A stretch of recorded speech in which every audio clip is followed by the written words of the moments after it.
right, today I've got some news for you, some Portland news, including how Portlanders feel about their city. And I'm going to talk a little bit about the real estate market. We're getting towards the end of the summer, so where are we at with the real estate market and where do we expect to be in the coming months and coming year? All that starts now.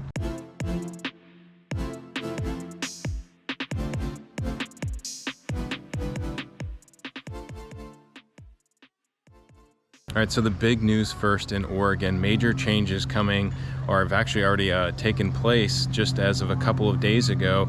Oregonians are now legally allowed to pump their own gas. We're one of the few states, I think maybe 2 states, where legally Oregonians were not allowed to pump their own gas. This ban dates back to 1951, so it's been that way for a long time. Gas stations in more populous areas are still going to require an attendant to always be on hand. And some gas stations may not necessarily want you to pump your own gas. They may still require you to use a gas station attendant, but legally Oregonians are now allowed to do so. In the more rural areas, you might come across a gas station that does not have an attendant, so you might be on your own. I'm sure for most people, really everybody coming from outside of the state, that's going to be no problem for you. Well, I already heard some pretty funny stories about Oregonians learning how to pump their own gas. I'm sure there's going to be some trial and error there. What do I do? Nicole! Nicole! You need to swim back in! What do I do? It's not stopping! I don't... What do I do with it? I've heard a few heartwarming stories too about people in the community offering to show people how to pump their own gas. I'm sure you're probably laughing, you know, if you're outside of the state because you realize how easy it is. But it's going to be a little bit of a transition for us here in the next coming weeks. But for me, the real question, I couldn't figure this out. You let me know if you know. Feel free to post it in the comments. I couldn't find this online, but the real question is, are gas prices going to go down now that gas stations have less CapEx, you know, less overhead with supposedly they're going to have fewer employees, right? So I would hope that maybe with less capital expenditures, gas prices are going to go down a little bit. If you don't know, we have some of the highest gas prices in the country.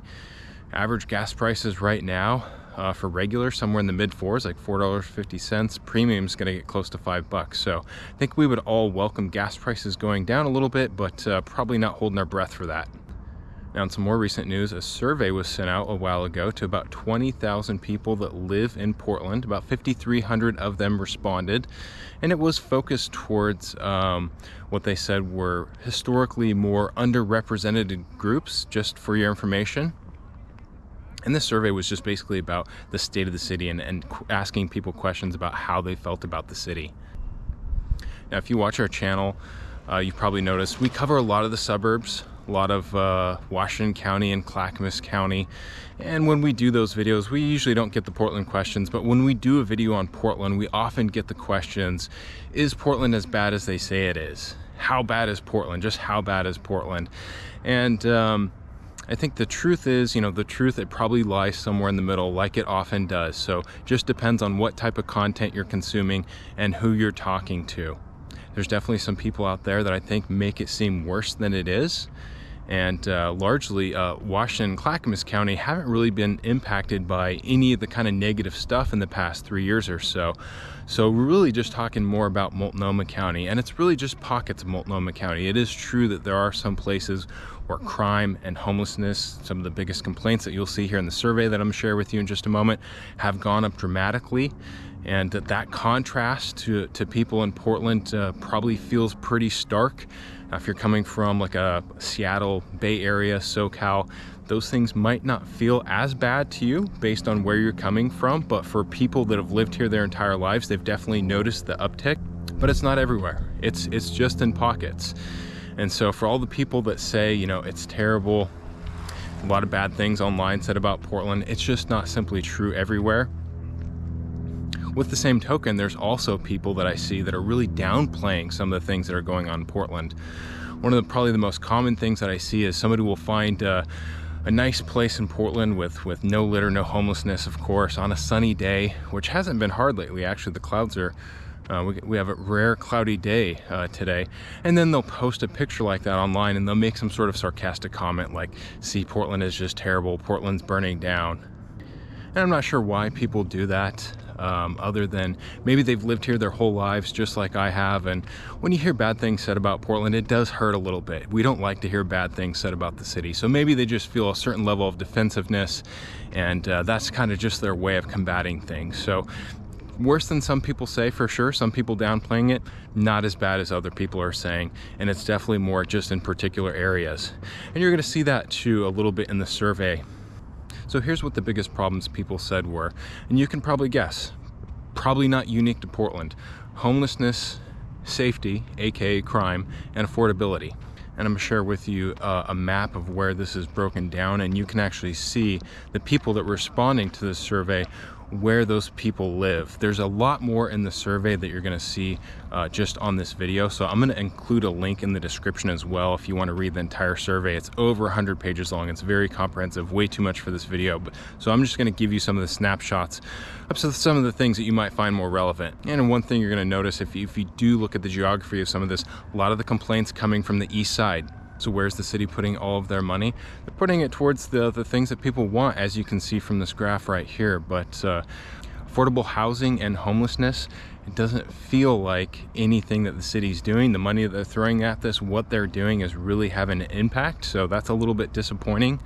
And to be frank, I think it's probably fairly evident that nobody has really a great plan, or at least the people that are in charge have a great plan to fix some of these things.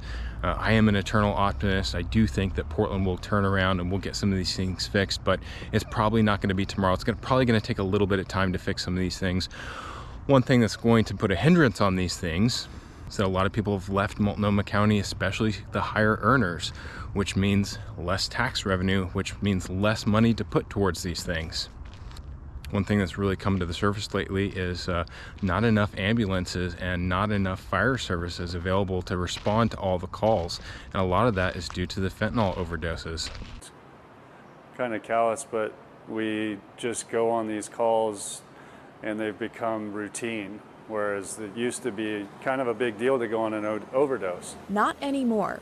In June alone, firefighters from Station 1 responded to 300 overdoses. And this is just a 48-hour shift. In May, we had 33. Would it be safe to say you respond to more overdoses than fires? Yeah. And that doesn't take us long to see. Overdose. You want to go? He laughs at just how hopeless it all feels. 2 other OD calls come in right after. So yeah, that was what, 3 OD calls that happened in a matter, it dropped in what, 25 seconds? I've heard reports of people not being able to get an ambulance because so many ambulances were being sent out to people that were ODing, especially over the last week or two. So how do people feel about their safety? Oh, about 1/3 of the people feel safe in the daytime. Not a very high number, quite frankly, and this is for downtown Portland. So this is for Multnomah County. Again, Portland's a tri-county area, Washington and Clackamas County being more of the suburbs. How do people feel about safety at night? Well, you can see that changes quite a bit. People strongly disagree with feeling safe at nighttime. How about cleanliness? All of us people that have lived here for a long time have definitely noticed things are a lot dirtier, especially with some of those homeless camps. You know, it used to be homeless person was backpack, sleeping bag, you know, sleeping on the sidewalk, maybe a shopping cart, whereas now you have these big, massive encampments. During COVID, during the lockdowns, Portland's mayor, Ted Wheeler, told people that we're not going to tell you that you can't camp wherever you want, and that led to these massive encampments with tents, tarps, barbecues, furniture, bicycles. People really hunkered down, and with that came a lot of trash. So that's been noticeable, and that's reflected here in this survey. Now, if you ask people why they moved, not many people are actually citing those reasons. Most people are citing affordability, which is no surprise. Again, Portland and Oregon being one of the least affordable places in the United States. So how effective do people think the government is? Well, based on how they responded to the survey, not very effective. They're not too happy with the results that they're getting right now. Be interesting to see if this changes much how people vote. There was a change in city council somewhat recently, so it seems like some things have changed a little bit, at least with voting. So where does that leave us with the real estate market? Well, by the way, welcome back to the channel, or if you're new to this channel, living in Oregon. We show you what it's like to live in Oregon. Lots of vlogs about the neighborhoods, the pros and cons, real estate market updates like this. So if you want to see more videos like that, my name's Seth Marchant. I'm a licensed broker in the state of Oregon. We release these videos every week. Make sure and subscribe to us. And if you're somebody that's thinking about moving here, you can call, text, email, or you can click the link below. You can find all of our contact information in the description of this video. So the real estate market the past few years has obviously been very strange.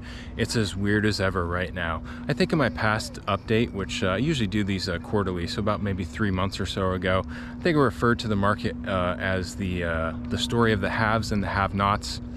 I think that hasn't changed too much. It's a very hot and cold market in that some things are sitting on the market for a very long time, and there's still some things that are going under contract right away.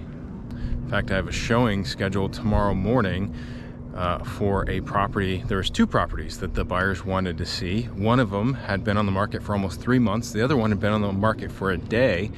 We're not going to see the one that's been on the market for a day because it's now under contract. And the interesting thing, these houses are right next to each other. They're very, very similar, but a couple small differences. One had one additional bedroom. That's the one that went under contract. The one that didn't go under contract also needs a major repair done to it. So it's little things like that that are kind of separating the market.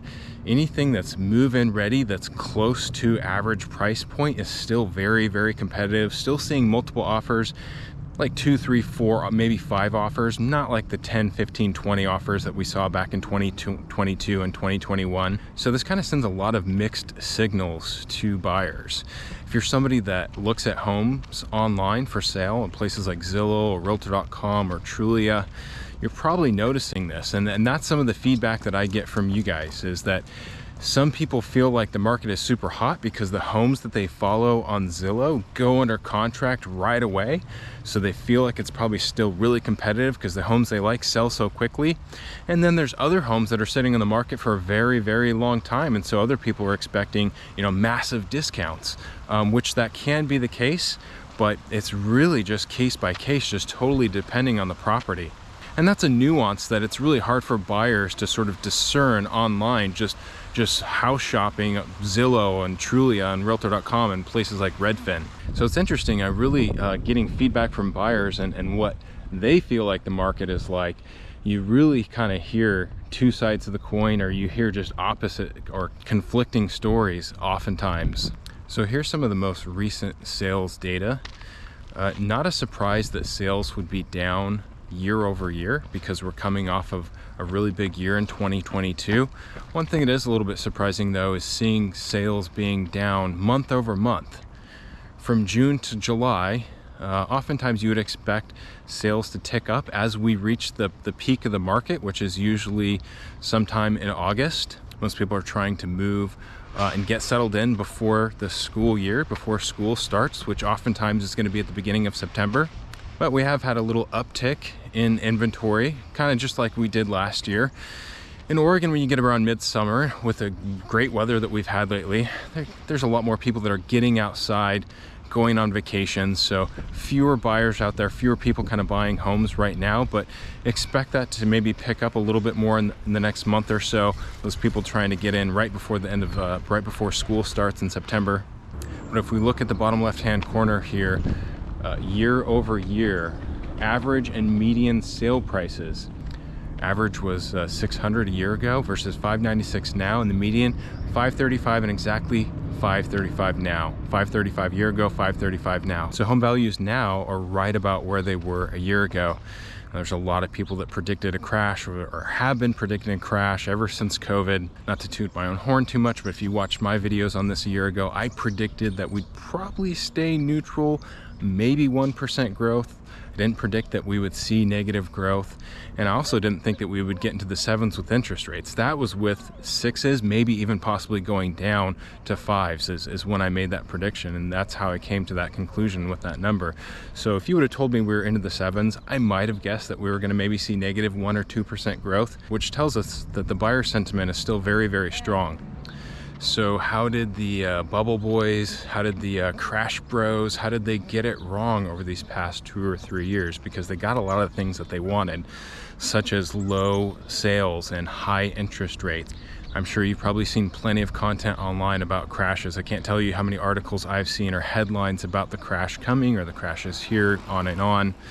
And as a realtor, I realize that there's a bias against a crash. A realtor being somebody that sells real estate being something that's supposed to be an investment.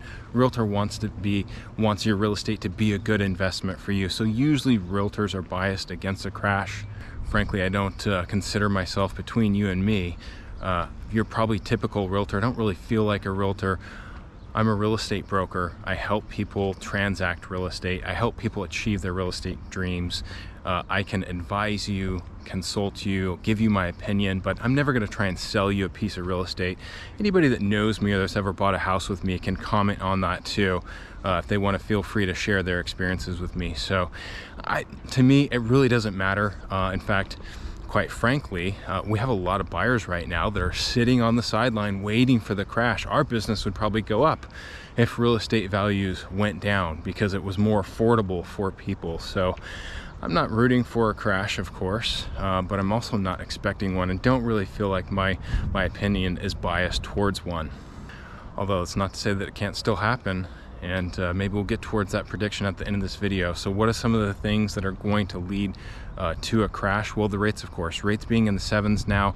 The Fed just hiked rates another 1/4 point about a week and a half ago. They plan to do it again. We might get close to the 8s. And one thing that really slows that down for people is the internet has really changed online shopping behavior. If you wanted to buy a house 20 or 30 years ago, all the information relied with the realtors, and you had to go to a realtor to gain that information. Now that we have the internet, people can get a lot of information from the internet, and they do a lot of shopping on the internet, and they start a lot earlier than they're usually ready to actually take the next steps or to buy. So people will go online and start looking at homes for sale and using mortgage calculators somewhere in the neighborhood of 6 to 12 months, even before they're kind of ready to take the next steps. And so a lot of people have been budgeting for and factoring 5 to 6% rates, and a lot of people haven't quite adjusted to 7% rates, or even, like I said, if we get to 8% rates. And for a lot of people, just those couple of points made a massive difference in their mortgage payment. It really makes it too unaffordable for people. So there's not only people that are sitting on the sidelines waiting, there's people that have been knocked out of the game and sort of been forced to the sidelines. So if we had more inventory, of course, that could cause home prices to go down.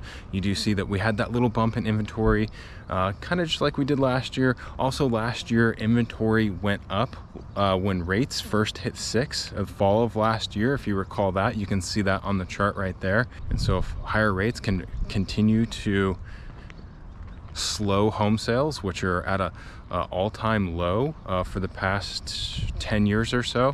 If rates continue to slow home sales and we can build up inventory, that might be enough to get home prices to fall. But one big problem we have is no new listings, both nationally and locally. New listings are just not coming to the market. And it's like we talked about, it's because those sellers don't want to trade their 3 or 4% interest rates, of which most of the country has, for a 7% interest rate. So a lot of sellers holding right now. So consequently, we're not seeing the new inventory. And you can see how people feel about rates with mortgage applications. Mortgage applications are way down and looks like they're continuing to go down. Doesn't look like that's going to change anytime in the near future. So that's a trend that's going to slow home sales and continue to push home sales down as well. And then affordability. Affordability is as low as it's been in my lifetime. You can see from that chart. This chart starts just a little bit after I was born. It might be a little bit misleading because homes are larger now than they were in decades past. So they are naturally going to be a little bit more expensive. But obviously the affordability is way down and home prices relative to people's income is way up. One thing that people say that's really hurting the housing market and affordability is all the big institutions like the BlackRocks buying up all the homes. Well, you can see from this chart here that the major institutions, the people that own 100 or more or even 1,000 or more properties, is a very, very small percentage of home sales. You can see it really picked up, really kind of started in 19, but really picked up in 2021 and through 2022. But you can see now starting to taper off. But even at its height, still a very small percentage of overall sales, which is not what I feel like is kind of the narrative that you sometimes hear in the news. You hear that the BlackRocks and all these big institutions are buying up all of the homes. Well, what's happening is those people that have those 3 and 4% interest rates, the people that can afford to buy a second home, rather than selling their current home and buying another home, which is what most people typically would do, is they keep that first home with that low rate. They have a mortgage that's low enough that they're able to rent that home out, and then they'll go ahead and buy a second home and make that their primary home, often referred to as double dipping. That's happened a lot lately. We see it a lot with our buyers. How often do we run into offers where we lose out on an offer to a major institution, or even that I've been privy to, deals that I've been privy to that people have shared information with me? I've heard of it happening once and maybe a couple hundred transactions in the past 2 years. So I can tell you, as a buyer's agent that's worked with a lot of people over the last couple years, we're not bumping into the BlackRocks and losing a bunch of offers to those major institutions. So that's a very small percentage of the market. Another thing that can really slow down home sales is, according to this graph right here, renting is becoming much more affordable for people, making a lot more sense for people to rent than buy. So it feels like there has to be something that gives. It feels like a crash could be coming, just like it's felt that way for 3 years. But there's also a lot of reasons to think that it's just not going to come. I'll get to some of those graphs in just a second, but one thing that I've been surprised by lately that I've just personally noticed, and again, if you're online shopping places like Zillow or Realtor.com, you probably get real estate market updates from those places too. I know I get a lot of them from Zillow, usually just end up in my trash box. So I went through my trash box and found a bunch of them, because just glancing at them, I noticed that about a year ago, a lot of my market updates from Zillow was predicting maybe -1%, -2% home value growth, maybe just neutral, which didn't seem too far off. Sounded probably about right. Again, I predicted that it would probably be more like a 1% growth, not negative growth. But I've been kind of surprised at what I've been seeing lately. So these aren't cherry picked. Again, I just pulled these from my trash in my inbox. So first one here, West Beaverton, predicted to go up 2.8% over the next year. South Beaverton predicted to go up 3%. Aloha, which is right in between Hillsborough and Beaverton, 2.8%. Lake Oswego, highly desirable, up 3.1 predicted. West Lynn, 2.8%. Now you might be saying to yourself, well, that's the west side. That's more of the desirable areas that people are looking to move to, especially people moving from outside of the state. Those are areas that people are often looking to. Well, here's one for the east side, just south of Gresham. Zillow predicts that home values will go up 2.4% over the next year. A little bit surprising to me, because I feel like some of the indicators are a little bit more bearish, and it's probably likely that home values will go down over the next year than I would have predicted a year ago. So I'm a little bit surprised to see that from Zillow, but Zillow has a massive amount of data, and that's where they're getting these numbers from.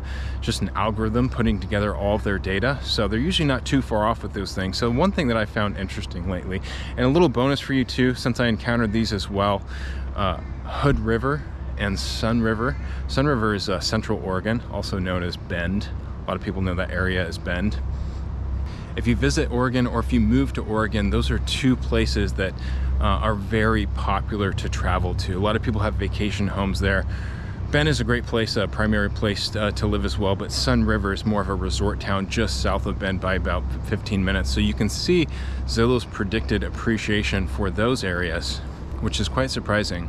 And another one for you, the Oregon coast. Pretty much all of the Oregon coast, Zillow predicts to go up 5 to 6% over the next year.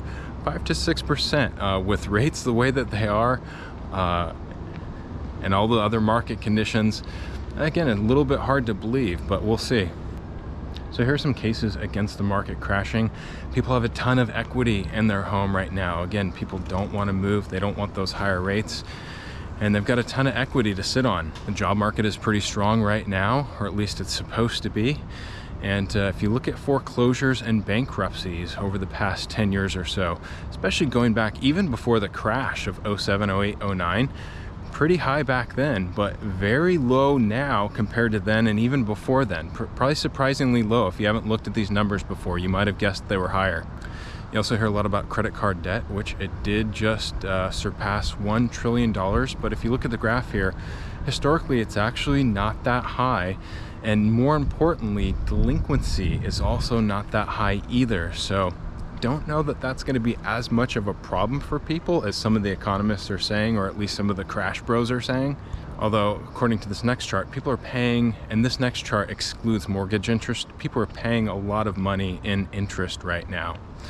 Another thing is kind of interesting. What are some of the things that inflation has impacted the most that people spend their money on? Pets and sporting goods. Makes a little bit of sense too with COVID. And these things are going to be important to people, I would imagine. You know, COVID, lockdowns, people have been stuck in their house. Pets are more important probably than ever, especially if you're single. And then conversely, people wanting to get out of their house. Maybe you go, you buy that kayak or that paddleboard that you've always been wanting. So what's going to happen over the next year or so? Really hard to say, but it's hard to see inventory changing much. Like I said, we don't see those foreclosures coming to the market like we did back in the crash. New builds are up, but builders aren't building anywhere near the pace that they would need to actually make a dent in this inventory. I've heard some economists say that if rates go back down, home values are going to go back down. These are people that know a lot more about this stuff than I do, but anecdotally, that's really hard to see. Again, so many buyers just sitting on the sideline. It feels like if rates go back down, we're going to get back to where we were in 21 and 22, in which there's just a frenzy and there's a lot of buyers out there competing. We're going to get the bidding wars again, which is going to keep home values high. They're just not going to go down when there's multiple offers on a property. So it feels like we're at a little bit of a stalemate here. You know, some things that might not show up in the charts sometimes, might be surprised at how many transactions are cash. So not everybody's going to be affected by rates. And something that we see that definitely doesn't show up in the charts that economists might not be taking into account is that a lot of people that are buying homes right now are getting help, especially millennials, which made up the largest chunk of people buying homes in 2022. We do see a lot of younger people getting money from their boomer parents, whether it's for down payment assistance, you know, money that's gifted or money that's loaned. Seeing a lot of that's keeping the buyer sentiment strong. Millennials might not have enough money, but their parents do, and that's keeping those people in the game. So I'm probably just going to play it safe. I'm going to probably stick with right about where I was last year. What do we expect year over year from end of summer now until end of summer next year? I'm going to expect that home values are probably right around where they are now, maybe up 1 or 2%. Again, I just don't see them going down. If they do, maybe go down 1 or 2%. Definitely not going to see a crash. I've seen so many people talking about home values going down 10, 15, 20%. And yeah, there is ways to take data in certain markets that are super speculative, like Boise or Phoenix or Austin, Texas, in which if you took prices at their peak and took prices at from their low over the course of 3 years, you might find like a 15 or 20% swing.